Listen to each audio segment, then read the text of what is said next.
inequalities in the future? How will you create more jobs and stop the corruption of all large businesses from taking most of the money for contracts from current politicians?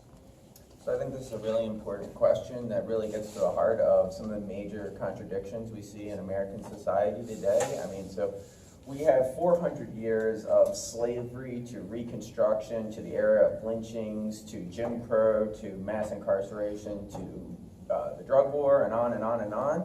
And I mean, at each stage, these represent concrete abuses and violations of human rights of our fellow Black Americans. And you know, I mean, that requires reparative justice to stem that immense gap that has been formed in the interim.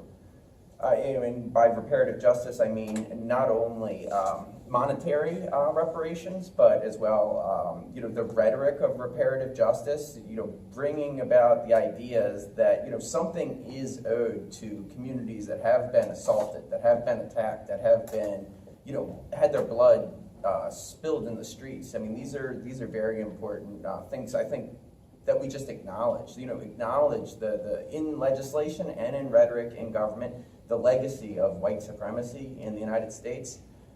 But beyond that, I mean, there's things that, there's fundamental deficits that we see to try to erect social justice in the United States, and I think part of that has to do with the fact that many of our institutions are just born and bred in this white supremacist culture, and in part we need to create new institutions like public banks, which can be chartered with democratic charters that are decided by among community members, stakeholders, community leaders, so that they can, in the charter, they can prioritize social justice initiatives, reparations, and that would come in the form of like low interest loans going to historically marginalized communities, or no interest loans going to historically marginalized communities, and that begins to break down some of the systemic barriers. But I mean, even beyond that, we have to recognize that capitalism, as a whole, functions by othering people.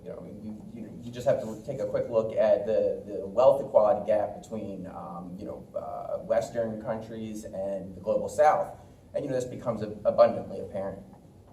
So at the heart of this, we're never going to get to a state of fully reparative justice until we start rethinking our economic models and how we even approach race relations in general.